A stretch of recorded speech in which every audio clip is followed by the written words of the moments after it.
Hi there, this is Lee Van Laer, and this is another installment in the Esoteric Bosch. Today, we're going to talk a little bit about the Garden of Earthly Delights, which is now in the Prado in Madrid. And this is a painting I first saw when I was 9 years old. I was living in Germany at the time, and my parents took us to Spain. When I got to this painting, I was riveted. I had never seen a work of imagination like this before in my life, and that's probably not much of a surprise, because there aren't any other paintings like this, and I was only 9 years old, so it's very unlikely anyone was going to show them to me if there were. In any event, this painting is an esoteric masterpiece. Well, how do we know it's an esoteric masterpiece? Well, we know it's a masterpiece. That's pretty obvious. It's about 7 by 13 feet. It's a huge painting, absolutely extraordinary in terms of its size and the quality of its execution. But it's also unlike just about any other painting. In fact, the only paintings of this kind that existed up until this time were the other paintings by Hieronymus Bosch.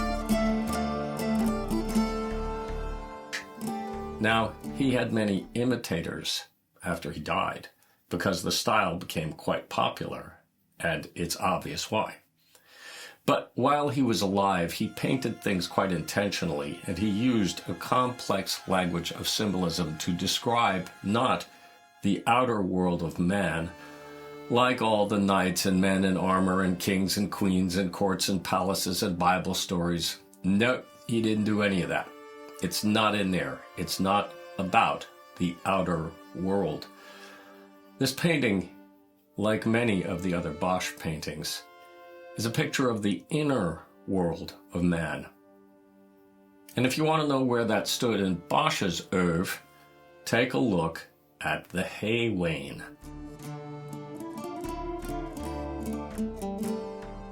Another painting by Bosch which is clearly about the outer world because everyone's got clothing on and they're all doing recognizable things, you know what they're doing, and they all hold offices and roles in societies of various kinds. It's pretty obvious what's going on in the Hay Wain. It's a painting about outer life. But when we get to the Garden of Earthly Delights,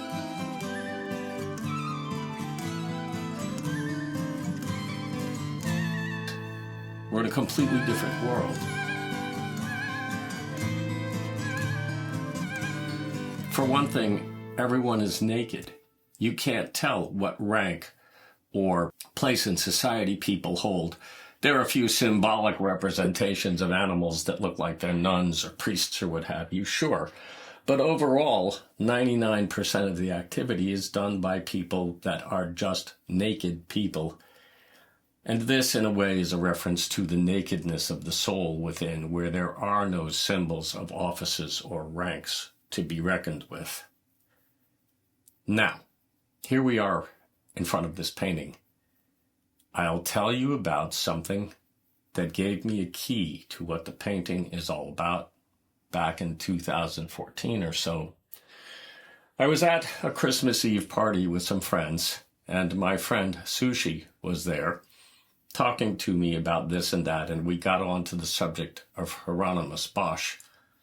And as I began to describe the painting to her, a flash of insight suddenly came to me as I visualized the left-hand panel of the painting, which I had known for almost my whole life by that time.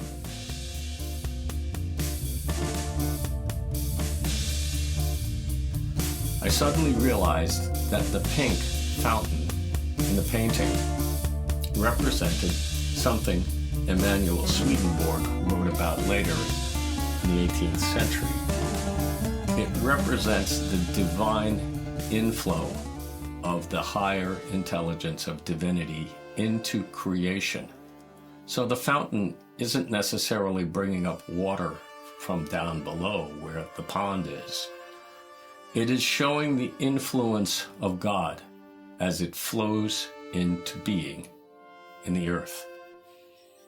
So the fountain was a completely new idea to me, and as I understood that it represented the inflow into being, a subject with which I am not unfamiliar, I realized that it was also pink because the pink color in that painting means divinity. And how do we know that objects in the Garden of Earthly Delights are divine if they're pink? Well, as with a lot of things with Hieronymus Bosch, if you study his paintings carefully, it's a no-brainer. And why is it a no-brainer? Well, take a look at the color of the robe Jesus Christ is wearing. Lo and behold, it's also pink, tying him directly to the fountain with color symbolism. And if you know that, you know a couple of things. You know that pink represents divinity everywhere it appears in that painting, even sometimes corrupted divinity, but divinity nonetheless, and a divine influence. And you also know that the color blue is its opposite and represents earthly influences. Aha! And the third thing you know is that Hieronymus Bosch used colors to indicate the classes of influences and forces that flowed into being. Well, it's an enormously complex painting. I've spent many hundreds of hours studying it, and there are a lot of arguments about its origins, who commissioned it, where it went, blah, blah, blah. That's all well and good. I'm interested in that, but I'm much more interested in what Bosch said about how we are inside as beings. And that's what this painting, The Garden of Earthly Delights, is all about. It's actually the garden of humanity and the way we are within ourselves as creatures. It has beautiful messages. It has erotic messages. It has mysterious and inexplicable messages. And it has deeply disturbing messages in the right-hand panel, and we'll be discussing some aspects of that in the next few episodes of The Esoteric Bosch. So, thanks for listening. See you next time.